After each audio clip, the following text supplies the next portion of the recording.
Praise the Lord. கலாத்தியர் 5ஆம் அதிகாரம் 26ஆம் வசனம். வீண் புகழ்ச்சியை விரும்பாமலும் ஒருவரையொருவர் கோபமூட்டாமலும் ஒருவர் மேல் ஒருவர் பொறாமை கொள்ளாமலும் இருக்க கடவோம். அன்பான தாயார் ஒருவர் தன்னுடைய மகனை குறித்து, அந்த மகன் எப்போது பார்த்தாலும் கோபப்பட்டு கொண்டே இருக்கிறார், என்னை அடித்து துன்புறுத்துகிறார், பலவிதமான வார்த்தைகளை பேசி என்னை காயப்படுத்துகிறார், அதற்காக நீங்கள் ஜெபியுங்கள் என்று சொல்லி கேட்டுக்கொண்டிருந்தார்கள். அப்பொழுது நான் சொன்னேன், கோபப்படுகிறார் என்று சொல்லாதிருங்கள், அவரை நீங்கள் கோபப்படுத்துகிற அளவுக்கு நீங்கள் மனவேதனைப்படுத்துகிற வார்த்தைகளை அல்லது கோபப்படுகிற அவர் எரிச்சல் அடைகிற அளவுக்கு நீங்கள் அவரை அப்படி பேசினால் மாத்திரம்தான் அப்படி கோபப்படுவார்கள் அப்படி என்று சொல்லி நான் அவரிடத்துல பேசி கொண்டிருந்தேன். ஆம் அன்பானவர்களே, ஒரு சிலர் நம்மள மிக ஈஸியாக சொல்வார்கள், எடுத்த உடனே அவர் கோபப்படுகிறார், எரிச்சல் அடைகிறார், எப்போ பார்த்தாலும் சிடுசிடுன்னு கோபப்பட்டு கொண்டே இருக்கிறார் என்று சொல்லி ஈஸியாக பிறரை குறித்து கம்ப்ளைண்ட் பண்ணுவது வழக்கம்.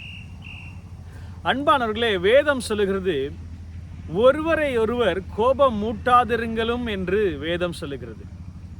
ஒருவர் ஏன் கோபப்படுகிறார் என்றால், அவர்களை நீங்கள் கோபப்படுத்துகிறதுனால, வார்த்தைகளை பேசுறதுனாலோ, காரியத்தை செய்கிறதுனாலையோ, அவர் மேலே எரிச்சல் அடைகிறதுனாலையோ, பொறாமைப்படுகிறதுனாலையோ அவர் கோபப்படுகிறதுக்கு வாய்ப்பு அதிகமாய் காணப்படுகிறது.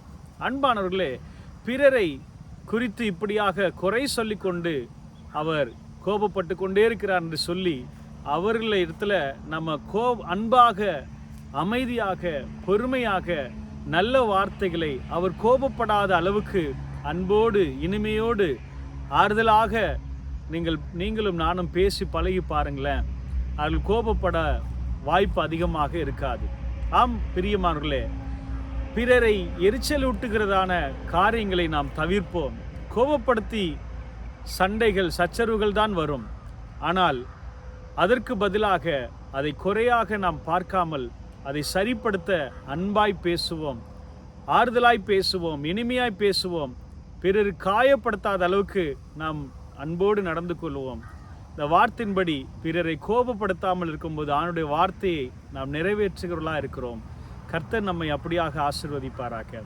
பரலோக தகப்பனே, இந்த வார்த்தையின்படி பிறர், ஆண்டவரே, நாங்கள் கோபப்படுகிறார்கள் என்று சொல்லி மற்றவர்களை குறை சொல்லி நாங்கள், ஆண்டவரே, சாக்கு சொல்லாதபடிக்கு பிறரை நாங்கள் கோபப்படுத்தாத அளவுக்கு நாங்கள் நடந்து கொள்ள எங்களுக்கு உதவி செய்யும், கிருபை தாரும். நாங்கள் கோபப்படுத்தால், ஆண்டவரே, பட்டாலும் ஆண்டவரே, பாவம் செய்யாமல் இருக்க கிருபை தாரும், உதவி செய்யும். இயேசுவின் நாமத்தில் பிதாவே, ஆமென். God bless you.